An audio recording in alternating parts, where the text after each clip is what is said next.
السلام علیکم دوستو، کیسے ہیں آپ سب؟ امید کرتا ہوں آپ سب خیریت سے ہوں گے، خوشحال ہوں گے۔ میں ہوں عثمان نشاد اور آپ دیکھ رہے ہیں عثمان نشاد آفیشیل۔ آج پھر آپ کی خدمت میں بہت ہی پیاری سی ویڈیو لے کے حاضر ہوا ہوں۔ امید کرتا ہوں کہ آپ کو پسند آئے گی، اور جو لوگ ہمارے چینل پر نئے آئے ہیں پلیز ہمارے چینل کو سبسکرائب کریں تاکہ ہم آپ کے لیے ایسے ہی اچھی اور اسلامی ویڈیو لے کے حاضر ہوتے رہیں۔ تو چلیے چلتے ہیں ویڈیو کی طرف۔ پیارے دوستو، یہ ایمان افروز واقعہ فرعون کی بیوی کا ہے۔ آج کی اس ویڈیو میں ہم آپ کو بتائیں گے کہ دنیا کے سب سے بڑے جابر اور ظالم جو کہ خدائی کا دعوے دار تھا، اس کے باوجود بھی اس کی بیوی کس طرح اللہ تبارک و تعالیٰ کی وحدانیت پر ایمان لے کے آئی۔ ان کا ایمان لانے کا سبب کیا بنا، اور جب فرعون کو اپنی بیوی کے ایمان لانے کی خبر ملی تو اس بدبخت نے اس نیک خاتون پر کون کون سے ظلم و ستم کے پہاڑ ڈائے، اور فرعون کی بیوی کون تھی اور کس کی اولاد میں سے تھی۔ پیارے دوستو، اس قابل رشک قربانی کے بعد اللہ تبارک و تعالیٰ نے اس نیک خاتون کو کس قدر مقام اور مرتبہ عطا فرمایا تھا۔ پیارے دوستو، فرعون کی بیوی جن کا نام حضرت آسیہ رضی اللہ تعالی عنہا تھا، یہ بادشاہ مصر ریان بن ولید کی اولاد میں سے تھی، اور یہ ریان بن ولید وہی بادشاہ تھا جو حضرت یوسف علیہ السلام کے دور میں بادشاہ مصر تھا، اور یہ خوش نصیب بادشاہ حضرت یوسف علیہ السلام پر ایمان لے آیا تھا۔ فرعون کی بیوی حضرت آسیہ رضی اللہ تعالی عنہا انتہائی حسین و جمیل خاتون تھی، کیونکہ یہ خاتون بادشاہ کی اولاد میں سے تھی، اسی وجہ سے اس کے پاس مال و دولت کی کوئی کمی نہیں تھی، اسی وجہ سے ہر وقت خدام ان کے آگے پیچھے رہا کرتے تھے۔ یہ پاک دامن خاتون فرعون کو ناپسند کرتی تھی، لیکن فرعون چونکہ اس وقت مصر کا بادشاہ تھا، اسی وجہ سے فرعون نے اس خوبصورت عورت کی خوبصورتی کو دیکھ کر زبردستی اس سے نکاح کر لیا تھا، جبکہ حضرت آسیہ رضی اللہ تعالی عنہا اور ان کے والدین اس نکاح سے خوش نہیں تھے، لیکن انہوں نے حالات کی مجبوری کی وجہ سے حضرت آسیہ رضی اللہ تعالی عنہ کا نکاح فرعون سے کر دیا تھا۔ پیارے دوستو، فرعون کو حکومت و سلطنت اور مال و دولت کی کثرت اور طاقت کے نشے نے حد سے زیادہ مغرور اور بے لگام بنا دیا تھا۔ اس طرح اس بدبخت کافر نے ہزاروں بنی اسرائیل کے لوگوں کو اپنا غلام بنا کے رکھا ہوا تھا اور ان پر طرح طرح کے ظلم کرتا تھا۔ چونکہ اس بدبخت نے خدائی کا دعویٰ کر رکھا تھا، اسی لیے وہ تمام انسانوں کو اپنا غلام تصور کرتا تھا اور ان معصوم لوگوں کے ساتھ جانوروں جیسا سلوک کرتا تھا۔ چنانچہ وقت یوں ہی تیز رفتاری کے ساتھ چلتا رہا، سال مہینوں میں اور مہینے ہفتوں میں اور ہفتے دنوں میں تبدیل ہو کر گزرتے چلے گئے، اور پھر وہ وقت بھی آ گیا کہ اللہ تبارک و تعالیٰ کے پیارے نبی حضرت موسیٰ علیہ السلام اور حضرت ہارون علیہ السلام اس دنیا کے اندر تشریف لائے، اور مصر کی سرزمین لا الہ الا اللہ کی صداؤں سے گونج اٹھی۔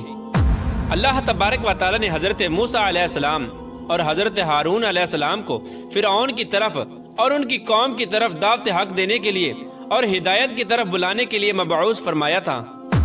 اللہ تبارک و تعالیٰ کے ان پیغمبروں نے بنی اسرائیل کے لوگوں کو اللہ تبارک و تعالیٰ کی وحدانیت کی طرف بلایا اور لوگوں کو باطل معبودوں کی پوجا کرنے سے منع کیا۔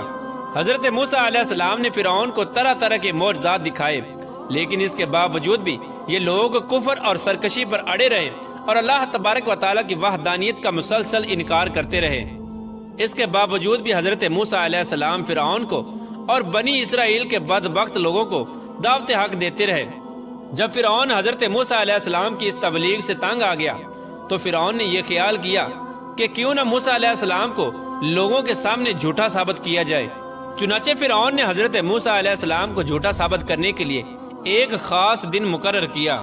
جس دن مصر کے اندر بہت بڑا میلہ لگتا تھا اور جس میلے کے اندر کثیر تعداد میں لوگ جمع ہوتے تھے۔ چنانچہ فرعون نے مصر کے تمام بڑے بڑے جادوگروں کو بلایا اور حضرت موسیٰ علیہ السلام کو جھوٹا ثابت کرنے کا کہا۔ چنانچہ جب وہ میلے کا دن آیا تو ایک وسیع و عریض میدان سجایا گیا، اور ادھر فرعون اپنی فرعونیت کے نشے میں مخمور ہو کر اپنے عالی شان تخت پر جا بیٹھا، اور سلطنت کے کونے کونے سے بلائے گئے بڑے بڑے جادوگر بھی جمع ہو چکے تھے، اور اس طرح ہزاروں افراد کا مجمع بھی جمع ہو چکا تھا، اور یہ حق اور باطل کا عظیم ترین معرکہ تھا جس کو دیکھنے کے لیے بے شمار لوگ جمع ہوئے تھے۔ اور ادھر اللہ تبارک و تعالیٰ کے سچے نبی حضرت موسیٰ علیہ السلام اور حضرت ہارون علیہ السلام بھی تشریف لا چکے تھے، اور حضرت موسیٰ علیہ السلام کے چہرہ انور پر جاہ جلال نظر آ رہا تھا۔ چنانچہ اس عظیم معرکے کا آغاز ہوا، اور جادوگروں نے فرعون کی عزت کی قسم کھا کر اپنے جادو کی لاٹھیاں اور رسیاں پھینکنی شروع کر دیں۔ تو وہ لاٹھیاں اور رسیاں ایک دم سے سانپ بن کر پورے میدان کے اندر دوڑنے لگیں۔ ان سانپوں کو دیکھ کر پورے مجمع کے اندر خوف و ہراس پھیل گیا، اور تمام لوگ بدحواس ہو کر ادھر ادھر بھاگنے لگے۔ ادھر فرعون اور اس کے جادوگر اپنے نشے میں بدمست ہو کر تالیاں بجانے لگے اور اس منظر کو دیکھ کر خوش ہونے لگے، اور ادھر اللہ تبارک و تعالی نے اپنے پیارے پیغمبر حضرت موسیٰ علیہ السلام کو اپنا عصا مبارک پھینکنے کا حکم دیا۔ تو اس وقت حضرت موسیٰ علیہ السلام نے اللہ تبارک و تعالی کے حکم کی تکمیل کرتے ہوئے اپنے عصا مبارک کو ان سانپوں کے ہجوم میں ڈال دیا۔ چنانچہ دیکھتے ہی دیکھتے حضرت موسیٰ علیہ السلام کا وہ عصا ایک خوفناک اور ہیبت ناک اژدہا بن کر نمودار ہوا، جس نے جادوگروں کے تمام چھوٹے چھوٹے سانپوں کو نگل لیا۔ حق اور باطل کا یہ عظیم الشان معجزہ دیکھ کر جادوگروں کے دلوں میں ایمان کا نور چمک اٹھا، اور تمام جادوگر اللہ تبارک و تعالیٰ کی بارگاہ میں سجدے میں گر گئے، اور تمام جادوگروں نے اللہ تبارک و تعالیٰ کی وحدانیت کی تصدیق کی اور اللہ تبارک و تعالیٰ کی سچی ذات پر ایمان لے آئے۔ چنانچہ جب حضرت موسیٰ علیہ السلام کے اس عظیم الشان معجزے اور جادوگروں کے ایمان لانے کی خبر حضرت آسیہ رضی اللہ تعالی عنہ کو پہنچی، تو اس وقت حضرت آسیہ رضی اللہ تعالی عنہ کے دل میں بھی فوراً حق کا نور چمک اٹھا،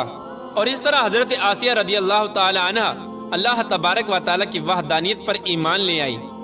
لیکن ان کا ایمان لانا اتنا آسان نہ تھا، کیونکہ وہ ایک جابر اور ظالم اور خدائی کے دعوے دار بدبخت حکمران کی بیوی تھی، اور حضرت آسیہ رضی اللہ تعالی عنہ کے دل میں یہ بھی ڈر تھا کہ اگر فرعون کو میرے ایمان کا پتہ چل گیا تو وہ ظالم بادشاہ مجھ پر ظلم و ستم کے پہاڑ ڈائے گا اور اپنے ظلم کی تمام حدیں پار کر دے گا۔ لیکن اس کے باوجود بھی حضرت آسیہ رضی اللہ تعالی عنہ نے اپنا سب کچھ اللہ تبارک و تعالیٰ کی ذات پر چھوڑ دیا اور اللہ تبارک و تعالیٰ کی وحدانیت پر ایمان لے آئی۔ ابتدا میں حضرت آسیہ رضی اللہ تعالی عنہ نے اپنے ایمان کو کسی پر ظاہر نہ کیا۔ کچھ عرصہ یوں ہی گزرتا رہا، اور پھر ایک دن ایسا عجیب و غریب واقعہ پیش آیا، جس واقعے کے بعد حضرت آسیہ رضی اللہ تعالی عنہ کے دل میں فرعون کے لیے مزید غضب کی آگ بھڑک اٹھی، اور حضرت آسیہ رضی اللہ تعالی عنہ فرعون سے مزید نفرت کرنے لگیں، اور فرعون کے مسلمانوں پر کیے جانے والے ظلم و ستم حضرت آسیہ رضی اللہ تعالی عنہ کے لیے ناقابل برداشت تھے۔ چنانچہ وہ عبرت ناک واقعہ کچھ یوں پیش آیا کہ فرعون کی بیٹی کے ایک خادمہ تھی جو فرعون کی بیٹی کے سر میں کنگھی کیا کرتی تھی۔ ایک دن اس خادمہ کے ہاتھ سے کنگھی گر گئی، تو اس خادمہ نے بسم اللہ پڑھ کر اس کنگھی کو اٹھا لیا۔ اس وقت فرعون کی بیٹی نے ان کلمات کو سن لیا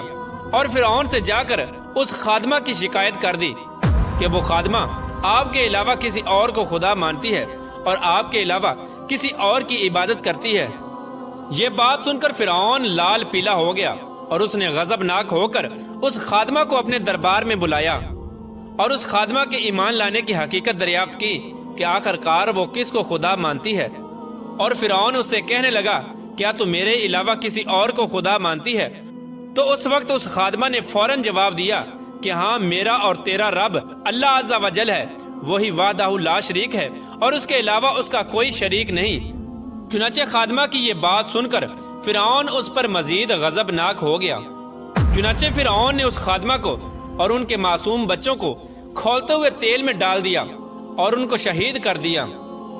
یہ خوفناک اور دل خراش منظر اس وقت فرعون کی بیوی بھی دیکھ رہی تھی۔ اسی دوران اللہ تبارک و تعالیٰ کی قدرت کی جلوہ گری ہوئی، اور اللہ تبارک و تعالیٰ نے حضرت آسیہ رضی اللہ تعالی عنہ کی آنکھوں سے غیب کے پردے اٹھا دیے تھے اور فرعون کی بیوی کی بصیرت کو روشن فرما دیا تھا۔ اور فرعون کی بیوی نے یہ منظر بھی دیکھا کہ فرشتے اس خادمہ کی روح کو لے کر آسمان کی طرف جا رہے ہیں۔ اس طرح فرشتوں کو دیکھنے کے بعد فرعون کی بیوی کا ایمان مزید مضبوط ہو گیا، اور وہ مزید اللہ تبارک و تعالیٰ کی وحدانیت کا یقین کرنے لگی، اور حضرت موسیٰ علیہ السلام کی صداقت اور حقانیت بھی واضح ہو گئی۔ اس خوفناک منظر کو دیکھنے کے بعد فرعون کی بیوی سوچ میں پڑ گئی اور سوچنے لگی کہ میں مسلمان ہونے کے باوجود بھی مسلمانوں پر ہونے والے ان تمام تر ظلم و ستم کو کس طرح برداشت کر سکتی ہوں۔ ابھی فرعون کی بیوی انہی خیالات کے اندر گم تھی کہ فرعون اپنی بیوی کے پاس آیا اور اس مظلوم عورت پر کیے جانے والے اپنے ظلم و ستم کی داستان کو اپنی بیوی کے ساتھ بیان کرنے لگا۔ اس وقت فرعون کی بیوی نے اپنے دل ہی دل میں فرعون کے خلاف بغاوت کا علم بلند کرنے کا ارادہ کر لیا تھا۔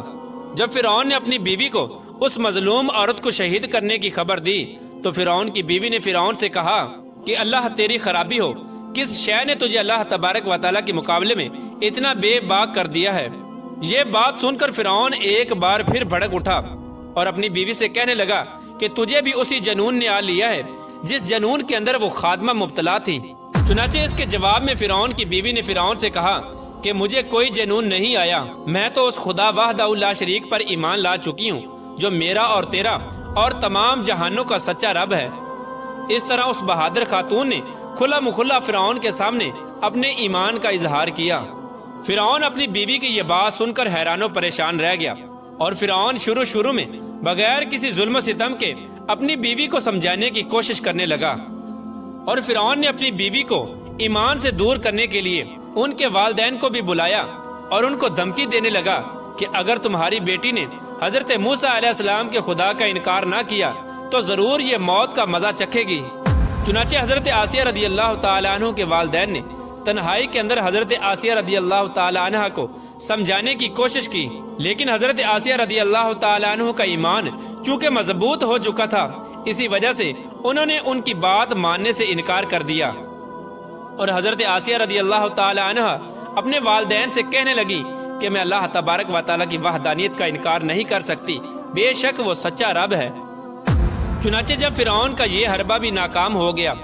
تو اس وقت فرعون نے اپنی بیوی کو طرح طرح کی اذیتیں دینے کا فیصلہ کیا تاکہ یہ اپنے ایمان سے دور ہو جائے اور مجھ کو خدا ماننے لگے۔ پیارے دوستو، روایات میں آتا ہے کہ فرعون کے حکم سے حضرت آسیہ رضی اللہ تعالی عنہ کو طرح طرح کی اذیتوں کے اندر مبتلا کر دیا گیا، حتیٰ کہ حضرت آسیہ رضی اللہ تعالی عنہ کے ہاتھوں اور پاؤں میں میخیں لگا کر دھوپ کے اندر سورج کی طرف رخ کر کے لٹا دیا گیا، اور آپ کے سینے کے اوپر چکی کا 12 بھرکم پتھر رکھ دیا گیا تاکہ آپ ہل نہ سکیں۔ لیکن ان تمام تر تکالیف اور مصائب کے باوجود بھی حضرت آسیہ رضی اللہ تعالی عنہ کے ایمان کے اندر ذرہ برابر بھی کمی نہ آئی، بلکہ ان تمام تر تکالیف کے باوجود بھی آپ کے ایمان کے اندر مزید اضافہ ہوتا چلا گیا۔ چنانچہ جب فرعون نے ان تمام تر تکالیف کے بعد اپنی بیوی سے ایمان سے پھرنے کا کہا تو حضرت آسیہ رضی اللہ تعالی عنہ نے بڑا ہی ایمان افروز اور ایمان کو تازہ کر دینے والا جواب دیا، جس سے فرعون کا گھمنڈ خاک میں مل گیا، اور فرعون حضرت آسیہ رضی اللہ تعالی عنہ کے ایمان اور ہمت کے آگے گھٹنے ٹیکنے پر مجبور ہو گیا۔ چنانچہ حضرت آسیہ رضی اللہ تعالی عنہ نے ارشاد فرمایا، اے دشمن خدا اور ظالم انسان، تو میرے وجود پر تو قادر ہو سکتا ہے، لیکن میرا دل اللہ تبارک و تعالیٰ کی پناہ میں ہے۔ اگر تو میرے جسم کے ہر حصے کو بھی کاٹ دے تب بھی میرا عشق اور ایمان اللہ تبارک و تعالیٰ کی بارگاہ میں بڑھتا چلا جائے گا۔ اسی دوران جب حضرت آسیہ رضی اللہ تعالی عنہ پر ظلم و ستم کے پہاڑ گرائے جا رہے تھے، حضرت موسیٰ علیہ السلام وہاں سے گزرے تو حضرت موسیٰ علیہ السلام سے حضرت آسیہ رضی اللہ تعالی عنہ نے پوچھا، کیا میرا رب مجھ سے راضی ہے؟ تو حضرت موسیٰ علیہ السلام نے ارشاد فرمایا، اے آسیہ رضی اللہ تعالی عنہ، آسمان کے فرشتے تیرے انتظار میں ہیں اور اللہ تبارک و تعالیٰ تیرے ایمان اور تیرے کارناموں پر فخر فرماتا ہے۔ آپ اللہ تبارک و تعالیٰ کی بارگاہ میں سوال کریں، آپ کی ہر حاجت پوری کی جائے گی۔ اس وقت حضرت آسیہ رضی اللہ تعالی عنہ نے اللہ تبارک و تعالیٰ کی بارگاہ میں یہ دردناک دعا کی، اے میرے پروردگار، میرے لیے اپنے پاس جنت میں ایک گھر بنا اور مجھے فرعون اور اس کے ظلم سے نجات دے اور مجھے ان ظالموں سے نجات بخش۔ ادھر جب فرعون نے حضرت آسیہ رضی اللہ تعالی عنہ کو ایمان سے دور کرنے کی تمام تر کوششیں کر لیں اور ہر کوشش کے اندر ناکامی کا سامنا کرنا پڑا، تو اس وقت فرعون نے حضرت آسیہ رضی اللہ تعالی عنہ کو شہید کرنے کا فیصلہ کر لیا،